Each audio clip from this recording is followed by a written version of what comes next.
আপনারা বিচার করতে পারবেন? পারবেন না। আপনারা কোনো এক্সাম্পল তারা করাতে পারবেন? পারবেন না। আমার থেকে স্ট্যাম্প নেবেন, স্ট্যাম্পে লিখিত নেবেন, পারবেন না। এটা বড় যুব 15 দিন, এরপর আরেকটা বড় কোনো ঘটনা পড়বে, এটা তলে চলে যাবে।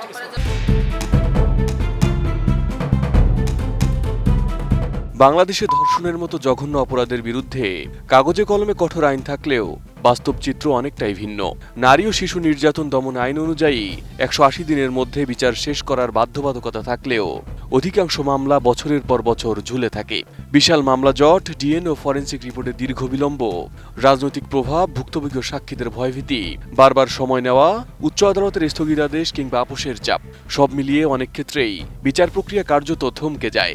দীর্ঘদিন ধরে অভিযোগ রয়েছে দেশের কোনো সরকারি ধর্ষণের বিচারে দ্রুত ও দৃষ্টান্তমূলক শাস্তির স্থায়ী নজির গড়ে তুলতে পারেনি। কিছুদিন আগে শিশু আসিয়ার নির্মম হত্যাকাণ্ডে ক্ষোভে ফেটে পড়েছিল গোটা দেশ। সেই ক্ষোভের আগুন নিভে যাওয়ার আগেই শিশু রামিসার রক্তে আবারও রঞ্জিত হলো দেশের মানচিত্র।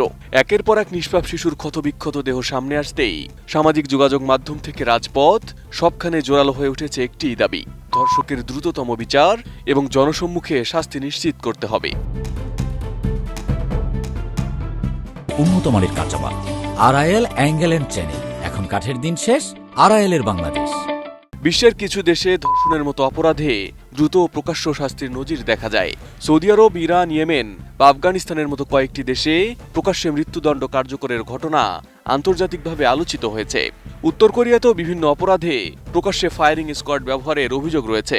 এসব উদাহরণ সামনে এনে অনেকের দাবি প্রকাশ্য শাস্তি সম্ভাব্য অপরাধীদের মনে ভয় তৈরি করে এবং অপরাধ প্রবণতা কমাতে ভূমিকা রাখে। তবে প্রশ্ন হচ্ছে, বাংলাদেশ কি আদৌ এমন শাস্তি কার্যকর করতে পারে? বাংলাদেশের সংবিধান অনুযায়ী কোনো ব্যক্তিকে নিষ্ঠুর, অমানবিক বা লাঞ্ছনাকর দণ্ড দেওয়া যাবে না।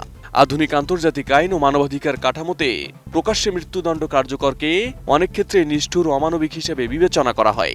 পাশাপাশি বাংলাদেশ জাতিসংঘের বিভিন্ন মানবাধিকার সনদে স্বাক্ষরকারী হওয়ায় প্রকাশ্যে শাস্তি কার্যকর করলে আন্তর্জাতিক চাপ, কূটনৈতিক সমালোচনা এবং বৈশ্বিক ভাবমূর্তির সংকট তৈরি হতে পারে। ফলে জনমনে দাবি জোরালো হলেও বর্তমান সাংবিধানিক ও আন্তর্জাতিক বাস্তবতায় বাংলাদেশে প্রকাশ্যে মৃত্যুদণ্ড কার্যকর করা অত্যন্ত জটিল। তবে সাধারণ মানুষের বড় অংশের দাবি, প্রকাশ্যে শাস্তি না হলেও অন্তত আইনি জটিলতা কমিয়ে দ্রুত সময়ে সর্বোচ্চ শাস্তি নিশ্চিত করতে হবে। কারণ বিচারহীনতার সংস্কৃতি বারবার এমন ভয়াবহ অপরাধের পুনরাবৃত্তির অন্যতম কারণ বলে মনে করছেন অনেকে।